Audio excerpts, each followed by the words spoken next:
Thank you, Rochelle, for that excellent introduction to what is bioimpedance spectroscopy. My name's Leigh Ward, and it's my turn to tell you a little bit more about how one can use bioimpedance measurements in a clinical setting and the clinical information that one can obtain from bioimpedance measurements. So my talk is entitled, Now You Can Measure Resistance, So What? And I termed it in this manner because although we often say that bioimpedance measures a biological property such as body water, it's important to recognize that BIS and other impedance techniques measure resistance, electrical resistance. They do not actually measure directly the biological attributes which we may be most interested in. For example, body water, fat-free mass, lymphedema, etc.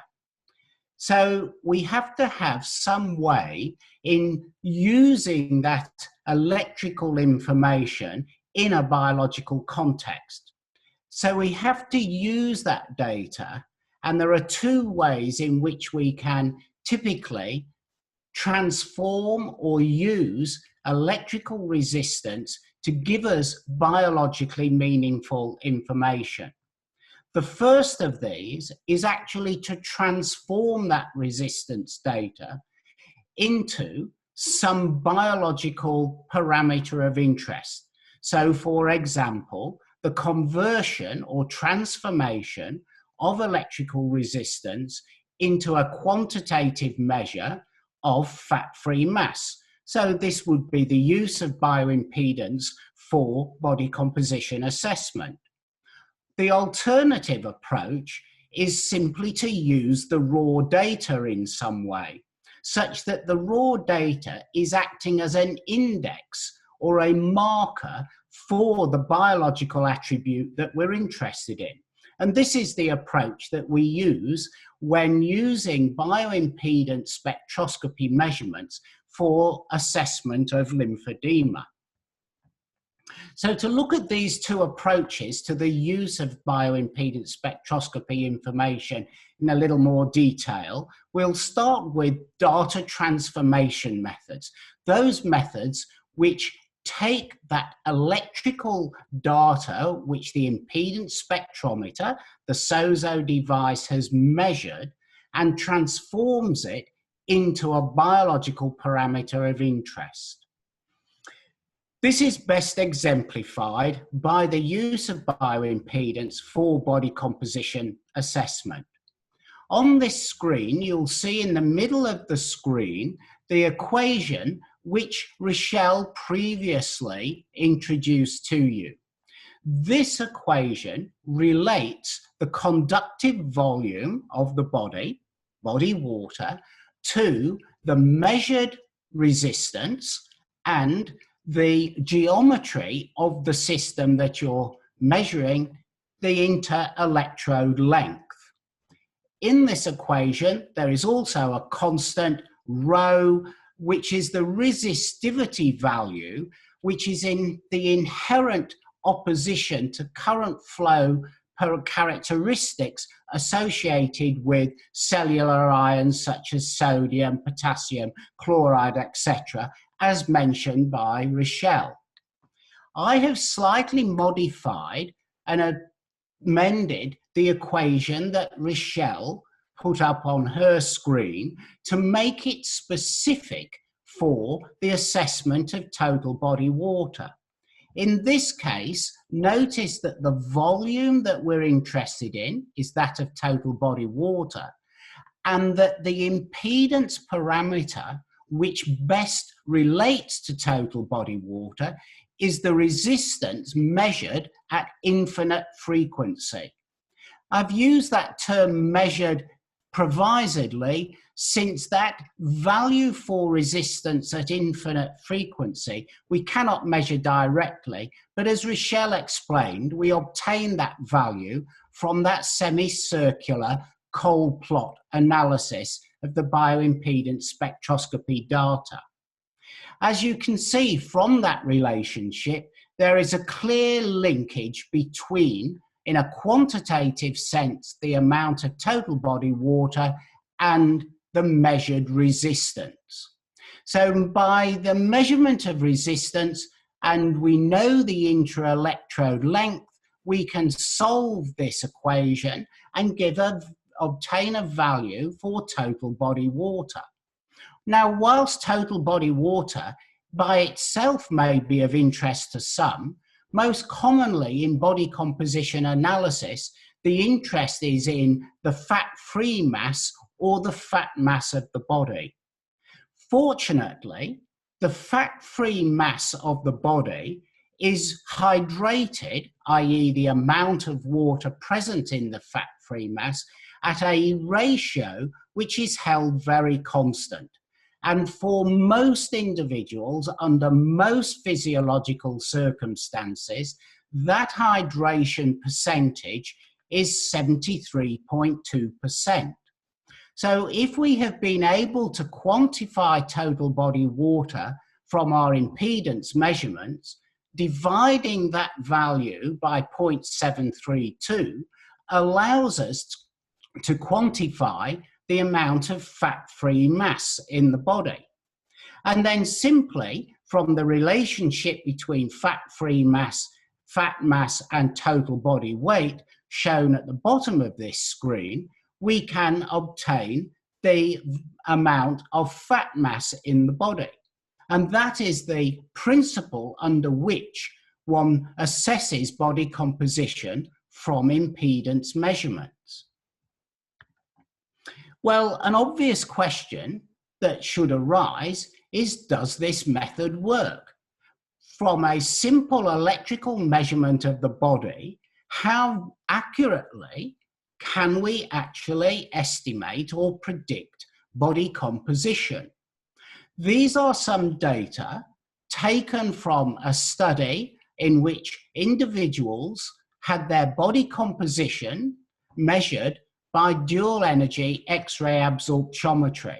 That's the device shown on the left-hand side of this image. On the right-hand side is the SOZO machine, which obtained the impedance measurements. The SOZO machine will automatically undertake the calculations to transform its measurement of impedance into predictions of body composition in terms of fat-free mass and fat mass. The plot compares the results from the SOZO device with the body composition estimated from the DEXA machine as a reference method. On the left-hand axis, the vertical axis, we have the difference between the two values for the two methods. As you can see, the line, a dotted line in the center here, which is the mean value for the population studied, is very close to zero. In other words, at a population level, the two devices, the two methods of measurement give essentially the same result in terms of the amount of fat-free mass that is being measured. But clearly there is a scatter of values for individuals. That scatter is conventionally assessed by what is known as a limit of agreement analysis. And that determines the two standard deviation bounds above and below that mean value for the difference between the two measurement methods. And they are shown by this hatched line here and here. Those two standard deviation limits give the error variance or the potential error in using one method to assess body composition relative to the reference method. So in other words, for any individual measurement, the SOZO will measure fat-free mass within 2 standard deviation range, 95% range for an individual. That is a fat-free mass plus or minus approximately 5 kilos. So for an individual with a mean of around 50 kilos fat-free mass, this is plus or minus 10%, which is very good and is typical of impedance technology's level of accuracy. Let's turn to the second approach for the use of impedance information. This is not to try and apply any data transformation, but simply to use the raw data as an indication of a change or a biological measurement. So in this case, we'll use as the example lymphedema assessment. Again, we can return to that fundamental equation that Rochelle outlined to us, which relates conductive volume to your impedance measurement. In this case, the impedance measurement that's of interest to us is the resistance estimated at 0 frequency. That value is directly and quantitatively related to the volume of extracellular water in the body. So we have a direct, although inverse, relationship between R0 and extracellular water volume. Lymph is an extracellular fluid. So in the assessment of lymphedema, the assumption is that a change in R0 is going to be indicative or acts as an index of a change in lymph volume in an individual with or suspected of having lymphedema. So as an example of how this approach works, let's look at the possibility of an individual following breast cancer treatment developing lymphedema. Lymphedema is an accumulation of lymph, an extracellular fluid, in the arm on the affected side of an individual following treatment for breast cancer. A change in R0 of the affected or potentially affected arm, we're hypothesizing is an indicator of the presence of lymphedema, accumulation of extracellular fluid, since the change in R0 is directly inversely related to extracellular fluid volume. Many years ago, we hypothesized that a change in R0 of a limb that is at risk of lymphedema could be used to detect in the early stages of lymphedema whether indeed lymphedema was present. The approach that we have taken and the approach used in SOZO is a multi-step approach. First of all, we measure, using the SOZO device, the resistance at R0 of both arms, the affected arm or at risk arm and the unaffected arm. We've also noted on this slide or each leg, because whilst I'm talking here about the use of impedance for the measurement of breast cancer-related lymphedema, the approach can equally be used for lower limb lymphedema. We then calculate the ratio of the two impedance values, as in this example, 340 for the unaffected arm, 249 ohms for the affected arm, to give a ratio of 1.365. Why do we look at a ratio between limbs as an indicator of the presence of lymphedema rather than just a change in the absolute R0, because the use of a ratio allows us to account for individual variation and renders the approach to be not a population-specific approach. Now, all of these calculations were automatically done for you in the SOZO device. The SOZO device then can provide you with this measurement of the impedance ratio between two limbs. But how do you interpret that ratio? The approach that is taken, it can be one of two ways. Firstly, one can compare that ratio with the ratio that's observed in a healthy population. In other words, is the ratio for an affected individual outside the normal range? And that approach is illustrated in this plot, in which the bell-shaped curve represents the normal distribution of ratios in the population, with a 3 standard deviation value set as a threshold, which, if exceeded, indicates the potential presence of lymphedema.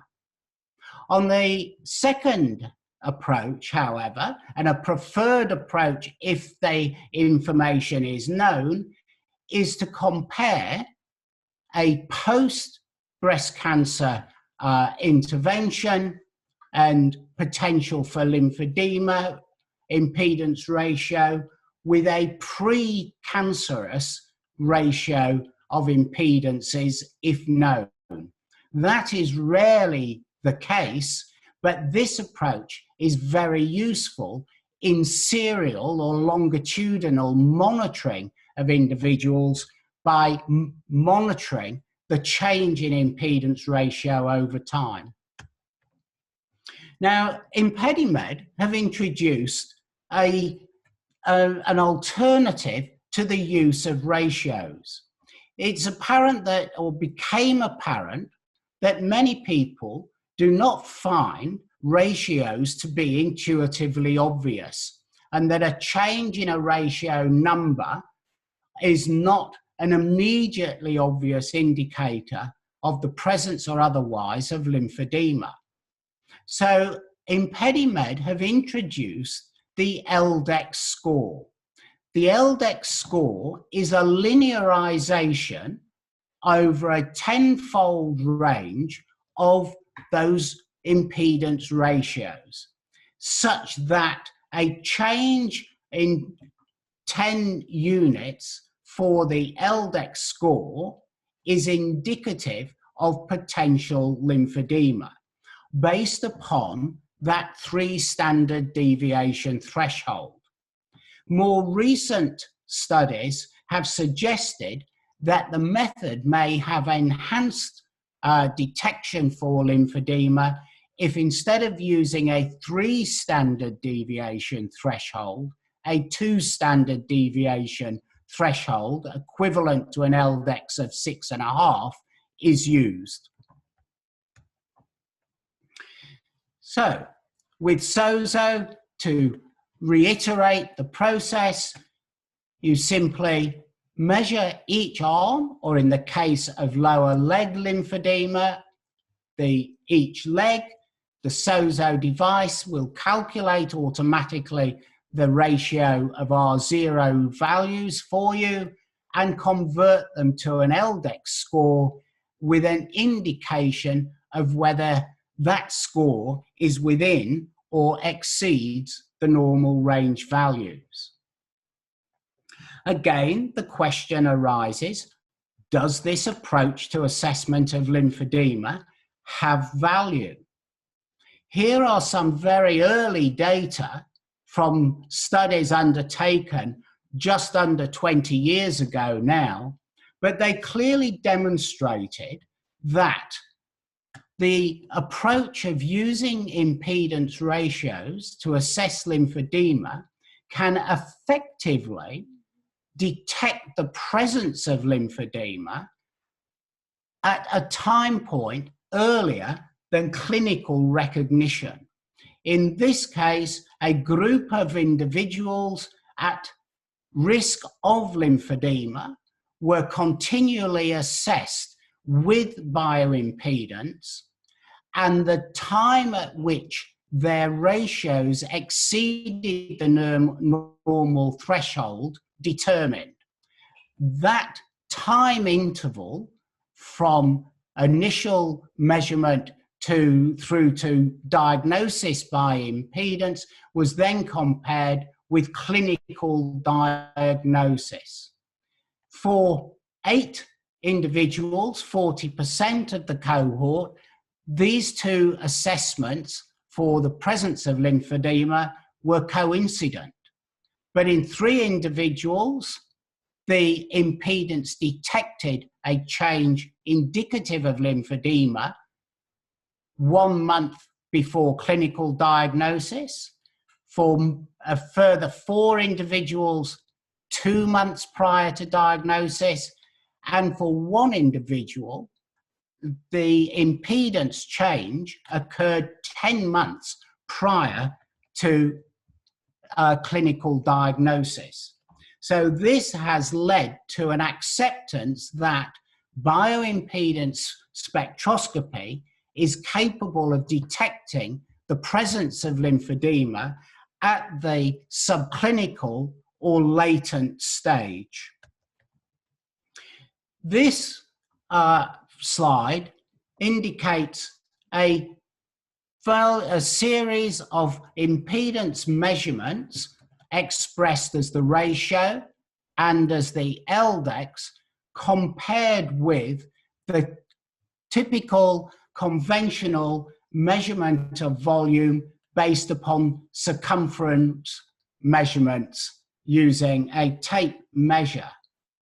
As can be seen from this plot, as the impedance changes indicative of the presence of lymphedema once that 3 standard deviation threshold was exceeded, which occurred at day 200 in this individual, the tape measure, the conventional measurement for lymphedema, was still not indicating that this individual had lymphedema.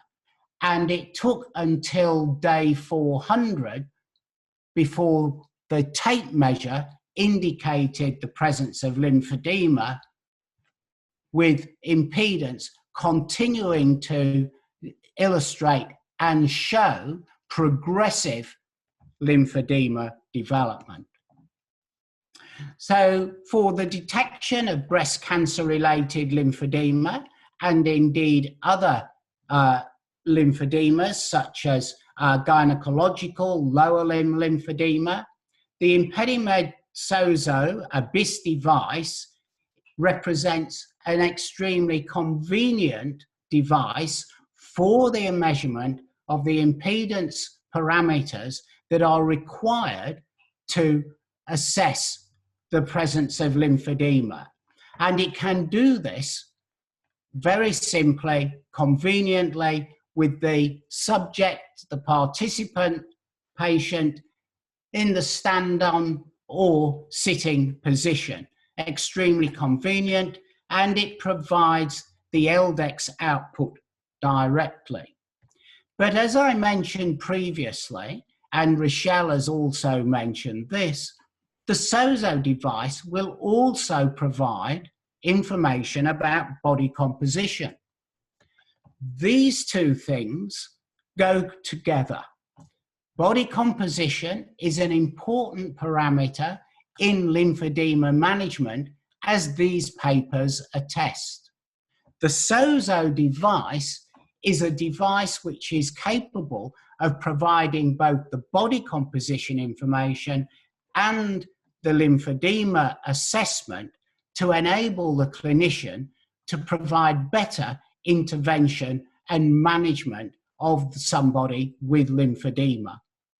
There's now over 30 years of evidence in the use of impedance for both of these purposes, and the SOZO device represents the culmination of this research to provide a device which conveniently and accurately can assess both lymphedema and body composition. Thank you.